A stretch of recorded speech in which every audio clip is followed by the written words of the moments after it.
మొత్తానికి మెగా ఇంట్లో వారసుడే కావాలని లావణ్య త్రిపాఠికి ఎంతో ఘనంగా సీమంతం వేడుకలు జరిపించారు.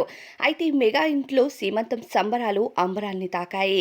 ఇప్పటికీ మెగా ఇంట్లో ప్రతి ఒక్కరూ కూడా మనవరాళ్లు పుట్టడంతో ఎలా అయినా మనవడు కావాలని ఫిక్స్ అయ్యారు. వరుణ్ తేజ్ లావణ్య త్రిపాఠి పేరెంట్స్ గా ప్రమోట్ అవబోతున్నట్టు ఒక పోస్ట్ ద్వారా అభిమానులకి ఇప్పటికే క్లారిటీ ఇచ్చారు. అయితే మెగాస్టార్ చిరంజీవి గారు ఒక ఈవెంట్ లో ఆడపిల్లల కోసం మాట్లాడుతూ ఇంటి నిండా ఆడపిల్లలే ఉన్నారు, ఒక వారసుడు ఉంటే చాలా బాగుంటుంది అంటూ తెలియజేశారు.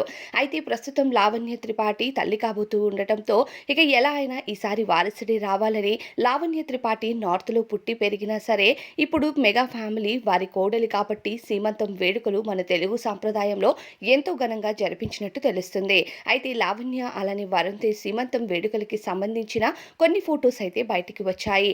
లావణ్య సినీ ఇండస్ట్రీలో ఒక సెలబ్రిటీగా ఉన్నా సరే వివాహం తర్వాత ఫ్యామిలీ లైఫ్ ని బ్యాలెన్స్ చేస్తూ చాలా చక్కగా మెగా కోడళ్ళు అనిపించుకుంటుందనే చెప్పాలి. మరి దీనిపైన మీ అభిప్రాయం కామెంట్స్ చెప్పండి.